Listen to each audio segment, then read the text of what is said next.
সমস্যাটা যখন আমার, তখন আমিই সামলে নেব। এই প্রজেক্টটা না পাওয়ার কারণেই আমাকে ফ্যামিলি বিজনেস থেকে বের করে দেওয়া হলো। দাদু আমাকে কোম্পানি থেকে সরিয়ে দিয়েছেন। কিন্তু তা কি করে সম্ভব? একটা প্রজেক্টে প্রবলেম হয়েছে বলে তোমাকে কোম্পানি থেকে বের করে দেবেন উনি? তাছাড়া প্রজেক্টটা অ্যাপ্রুভ না হলে তাতে তোমার দোষ কোথায়?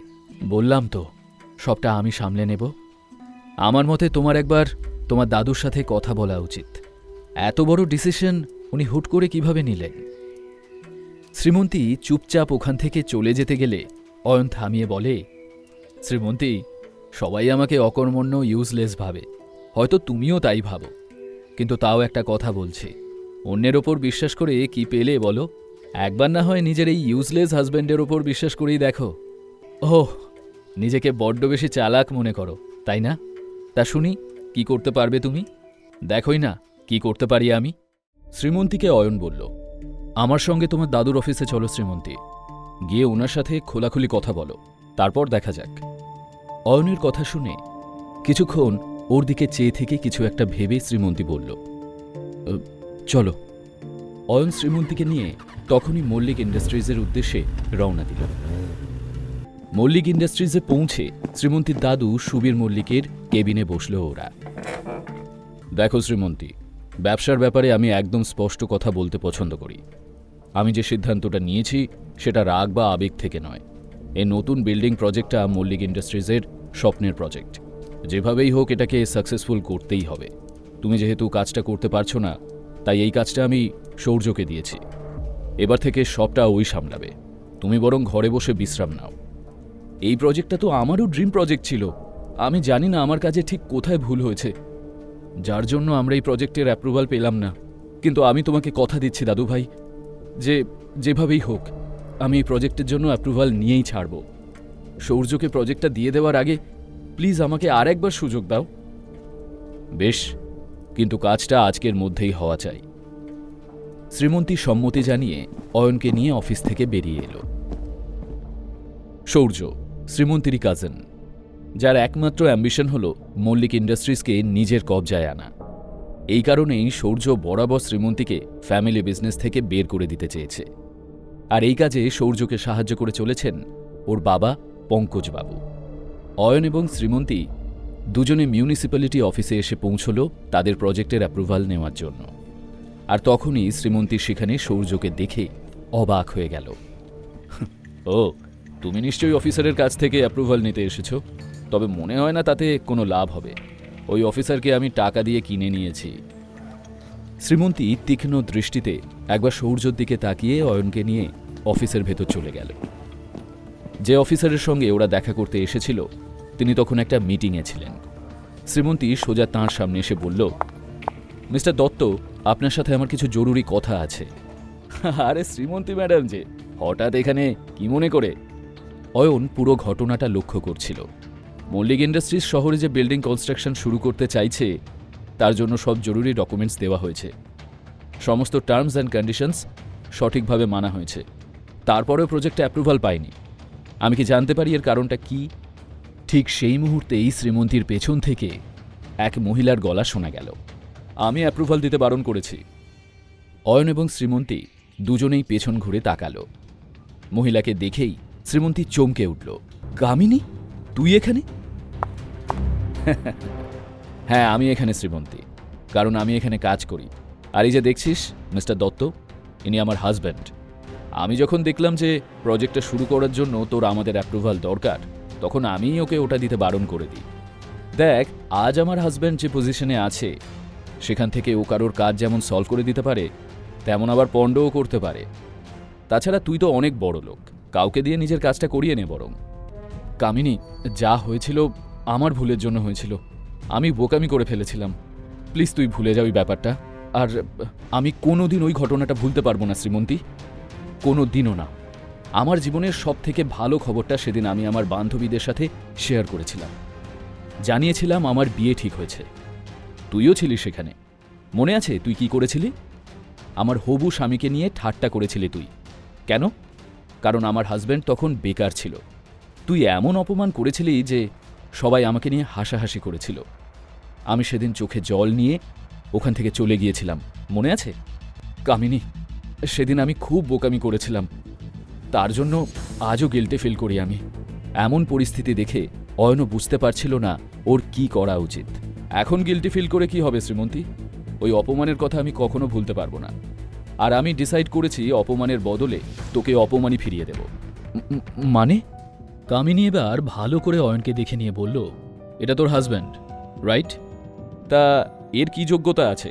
এ তো আমার স্বামীর নখের যোগ্যও নয়। তাছাড়া আমি শুনেছি তোর হাজব্যান্ড নাকি ঘর জামাই হয়ে থাকে। কামিনী, তুই ভুল করছিস কিন্তু। এখনো তো আমি তোর সাথে কিছুই করিনি শ্রীমন্তী, এবার করব। শোন, তুই যদি এই অ্যাপ্রুভালটা পেতে চাস তাহলে তোর বরকে আমার হাজব্যান্ডের সামনে হাত জোর করে বসে অ্যাপ্রুভালের জন্য ভিক্ষে চাইতে হবে, আর তাও এখানকার প্রত্যেক স্টাফের সামনে। কামিনী, দরজাটা ওইদিকে শ্রীমন্তী, তুই এখন আসতে পারিস। অসহায় শ্রীমন্তী দাঁতে ঠোঁট চেপে বাইরে বেরিয়ে এলো। সূর্য বাইরেই ওর জন্য অপেক্ষা করছিল। কাজ হলো না বুঝি? So sad.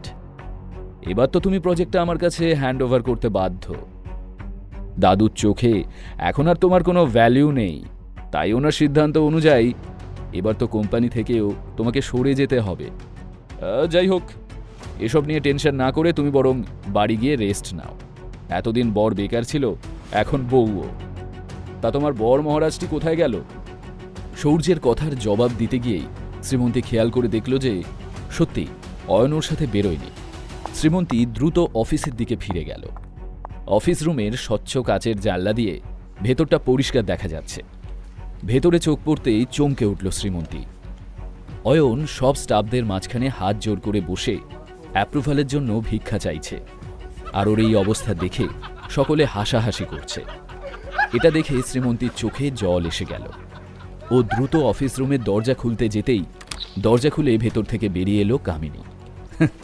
সত্যি, ছেলেটা কিন্তু তোকে খুব ভালোবাসে, তোর জন্য সব কিছু করতে পারে।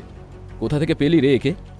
যাই হোক, কংগ্র্যাচুলেশনস, অ্যাপ্রুভালটা তুই পেয়ে গেছিস। তা কি করে পসিবল? আমি তো প্রজেক্টটা আটকানোর জন্য টাকা দিয়েছিলাম আপনাদের।